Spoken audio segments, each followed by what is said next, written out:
My name is Jared Routson, and I am going to read a story read aloud from a book I've had since childhood called The Littlest Angel, the original Christmas classic by Charles TAZEWELL. The Littlest Angel, a modern classic with a mischievous, endearing hero, the littlest angel, continues to enchant generations of children. How does an irrepressible 4-year-old boy adapt to life in the heavenly community? Can the angels adjust to him when he disturbs their routine? When at last the littlest angel learns to live happily in heaven, he finds a special gift for the baby Jesus. This sensitive tale is perfect for reading aloud at Christmas time. Share a book with a child and share a moment of love.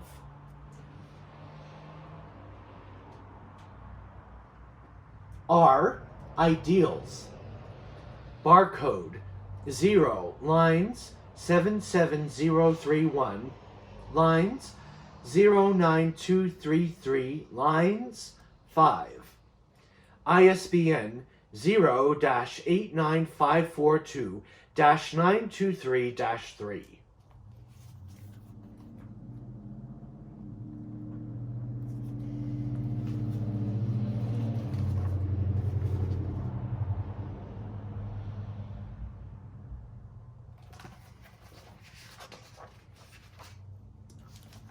The Littlest Angel, the original Christmas classic by Charles TAZEWELL, is dedicated to Louise and Praline.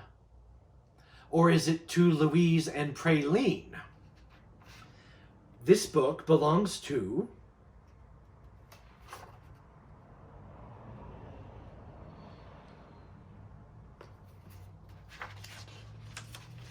The Littlest Angel by Charles TAZEWELL, illustrated by Sergio Leone, published by Ideals Publishing Corporation. And that's the back. It's a big book.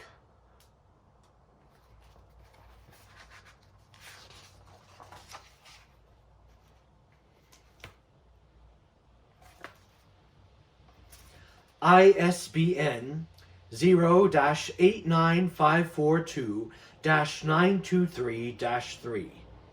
Story, copyright circled, MCMXLVI by Charles TAZEWELL. Illustrations, MCMLXII by Children's Press, all rights reserved. Printed and bound in USA, published simultaneously in Canada. Published by Ideals Publishing, Nashville, Tennessee.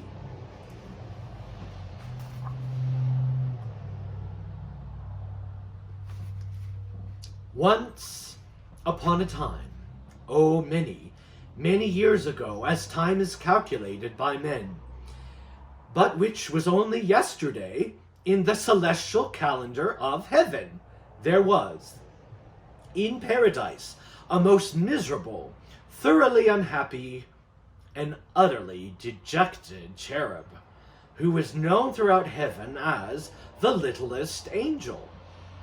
He was exactly 4 years, 6 months, 5 days, 7 hours, and 42 minutes of age when he presented himself to the venerable gatekeeper and waited for admittance to the glorious kingdom of God.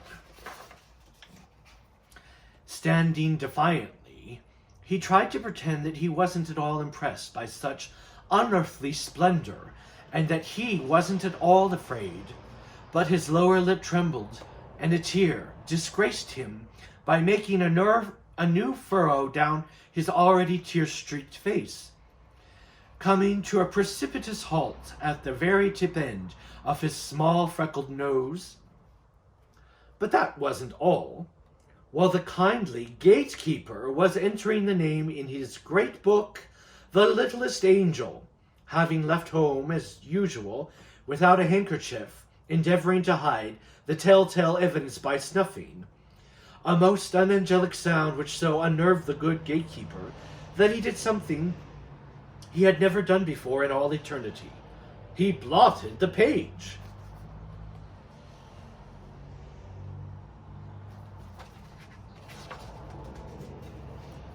From that moment on, the heavenly peace was never quite the same, and the littlest angel soon became the despair of all the heavenly host. His shrill, ear-splitting whistles resounded at all. His shrill, ear-splitting whistle resounded at all hours through the golden streets.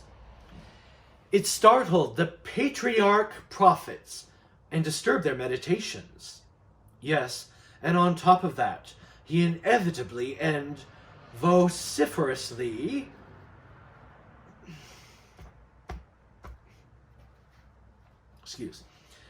Yes,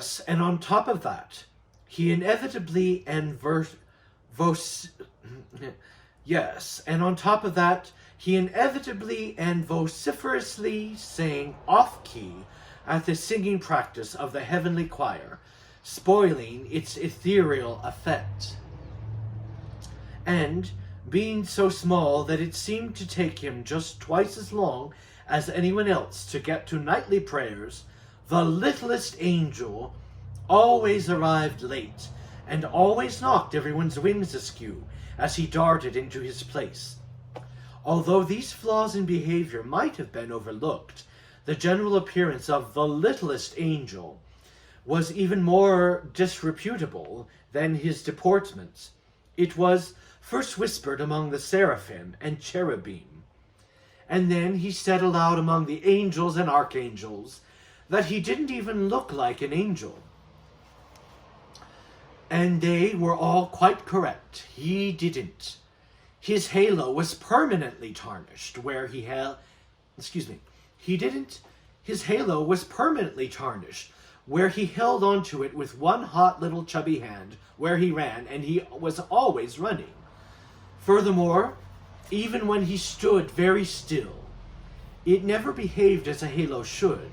It was always slipping down over his right eye, or over his left eye, or else, just for pure meanness, slipping off the back of his head and rolling away down some golden street, just so he'd have to chase after it.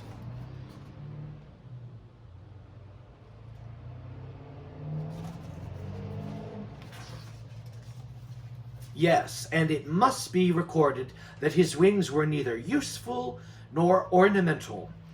All paradise held its breath when the littlest angel perched himself like an unhappy fledgling sparrow on the very edge of a gilded cloud and prepared to take off.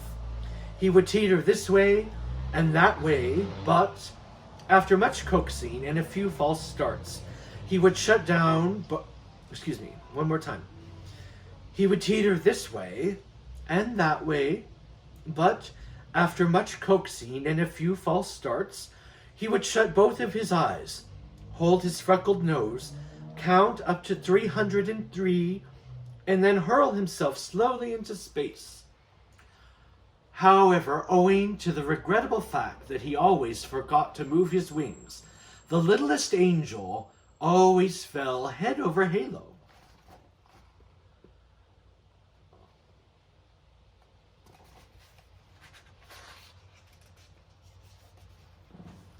It was also reported, and never denied, that whenever he was nervous, which was most of the time, he bit his wingtips.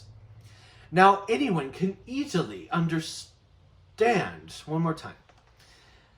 Now anyone can easily understand why the littlest angel would, soon or late, have to be disciplined. And so, on an eternal day of an eternal month, in the year eternal, he was directed to present his small self before an angel of the peace. The littlest angel combed his hair, dusted his wings, and donned an almost clean garment, and then, with a heavy heart, trudged his way to the place of judgment. He tried to postpone the dreaded ordeal. He tried to postpone the dreaded ordeal by loitering along the streets of the guardian angels, pausing a few timeless moments to minutely pursue the long list of new arrivals, although all heaven knew he couldn't read a word. And he idled more than several immortal moments to carefully examine, and he idled more than several immortal moments to carefully examine a display of orate harps. Orate harps? Orate harps? Although everyone in the celestial city knew he couldn't tell a crochet from a semi-quaver. One more time. And he idled more than several immortal moments to carefully examine a display of orate harps, although everyone in the celestial city knew he couldn't tell a crochet from a semi-quaver. But at length and at last he slowly approached a doorway, which was surmounted by a pair of golden scales, signifying that heavenly justice was dispensed within. To the littlest angel's great surprise, he heard a merry voice singing.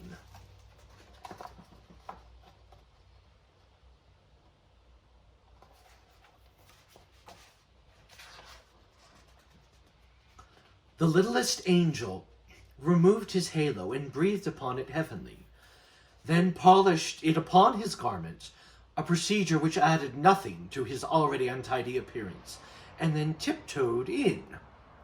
The singer, who was known as the understanding angel, looked down at the small culprit, and the littlest angel instantly tried to make himself invisible by the ingenious process of withdrawing his head into the collar of his garment, very much like a snapping turtle. At that, the singer laughed a jolly, heartwarming sound and said, "Oh, so you're the one who's been making heavenly..." One more time. "Oh, so you're the one who's been making heaven so unheavenly. Come here, cherub, and tell me all about it." The littlest angel ventured a furtive... One more time. The littlest angel ventured a furtive look, first one eye, and then the other eye.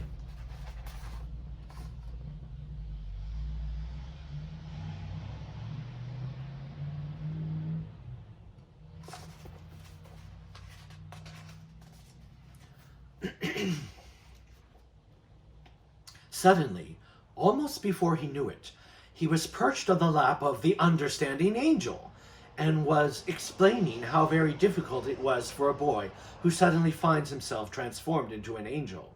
Yes, and no matter what the archangel said, he only swung once. Well, twice. Oh, all right, then. He swung 3 times on the golden gates. But that was just for something to do. That was the whole trouble. There wasn't anything for a small angel to do. And he was very homesick. Oh, not that paradise wasn't beautiful, but the earth was beautiful too. Wasn't it created by God himself? Why, there were trees to climb, and brooks to fish, and caves to play at pirate chief. The swimming hole, and sun, and rain, and dark, and dawn, and thick brown dust, so soft and warm beneath your feet. The understanding angel smiled, and in his eyes was a long-forgotten memory of another small boy from long ago. Then he asked the littlest angel what would make him most happy in paradise. The cherub thought for a moment and whispered in his ear, "There's a box. I left it under my bed back home. If only I could have that." The understanding angel nodded his head. "You shall have it," he promised. And a fleet-winged heavenly messenger was instantly dispatched to bring the box to paradise.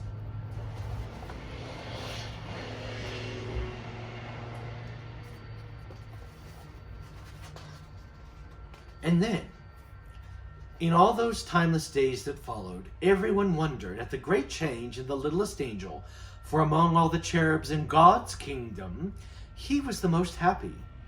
His conduct was above the slightest reproach. His appearance was all that the most fastidious could wish for. And on excursions to Elysian fields, it could be said, and truly said, that he flew like an angel.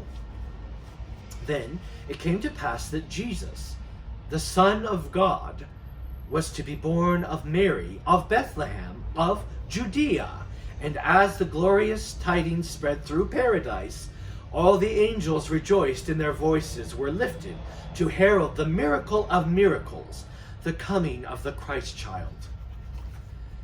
The angels and archangels, the seraphim and cherubim, the gatekeeper, the wing maker, yes, and even the halo smith, put aside their usual tasks to prepare their gifts for the blessed infant.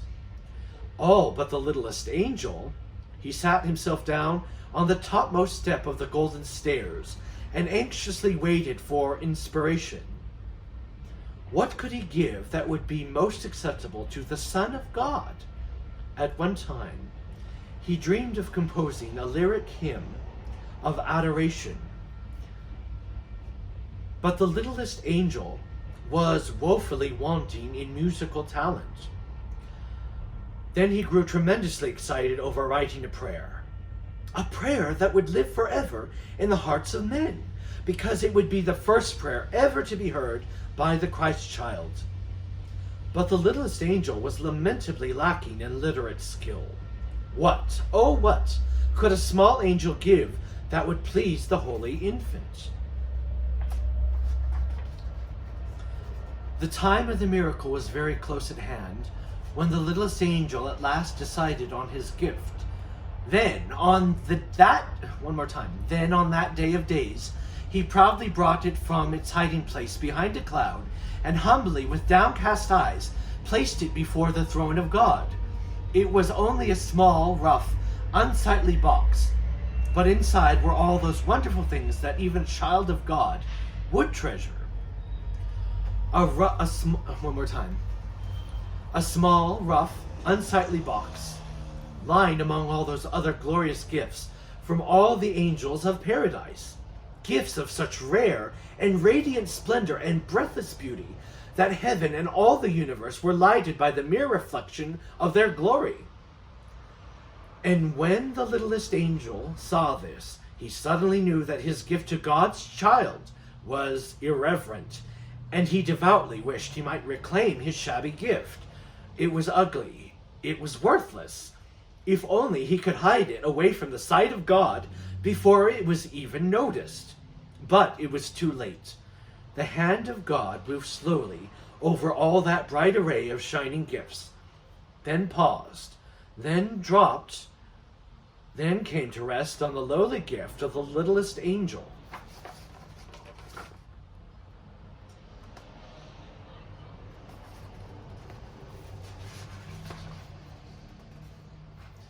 The littlest angel trembled as...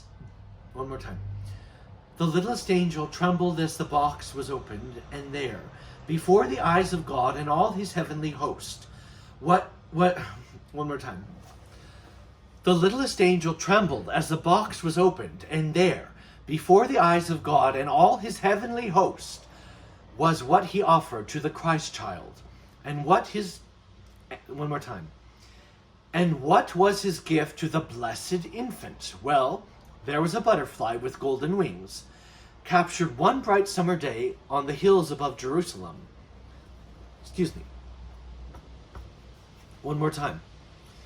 Well, there was a butterfly with golden wings, captured one bright summer day on the hills above Jerusalem, and a sky-blue egg from a bird's nest in the olive tree that stood to shade his mother's kitchen door.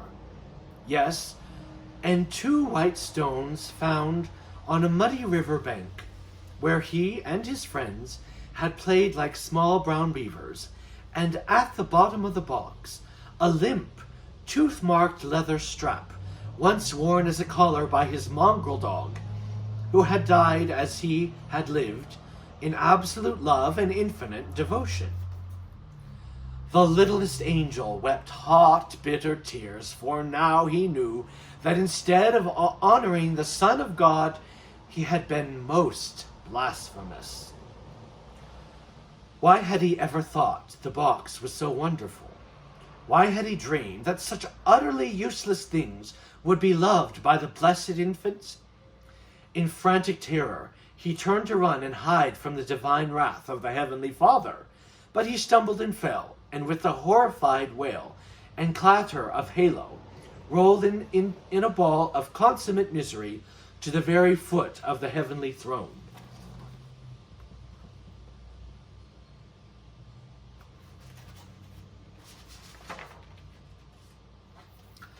There was an ominous and dreadful silence in the celestial city, a silence complete and undisturbed, save for the heartbroken sobbing of the littlest angel. Then, suddenly, the voice of God, like divine music, rose and swelling through paradise. And the voice of God spoke, saying, "Of all the gifts, of all the angels, I find this small box pleases me most. Its contents are of the earth and of men, and my son is born to be king of both. These are the things my son, too, will know and love and cherish, and then, regretful, will leave behind him when his task is done. I accept this gift in the name of the child Jesus, born of Mary, this night in Bethlehem." There was a breathless pause, and then the rough, unsightly box of the littlest angel began to glow. One more time. There was a breathless pause, and then the rough, unsightly box of the littlest angel began to glow with a bright, unearthly light. Then the light became a lustrous flame, and the flame became... One more time. There was a breathless pause, and then the rough, unsightly box of the littlest angel began to glow with a bright, unearthly light. Then the light became a lustrous flame, and the flame became a radiant brilliance that blinded the eyes of all the angels. None but the littlest angel saw it rise from its place before the throne of God, and he, and only he, watched it arch the firmament to stand and shed its clear, white, beckoning light over a stable where a child was born. There it shone on that night of miracles, and its light was reflected down the centuries, deep in the heart of all mankind. Yet earthly eyes, blinded too by its splendor, could never know that the lowly gift of the littlest angel was what all men would call forever the shining star of Bethlehem.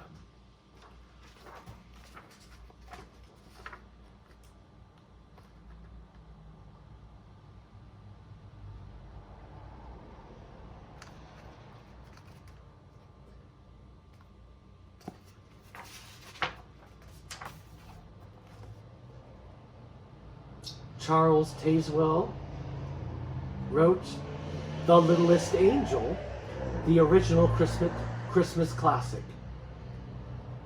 Illustration by LEONE. Published by Ideals. And ISBN is 923-3. I'm Jared Routson. Thank you for watching this video.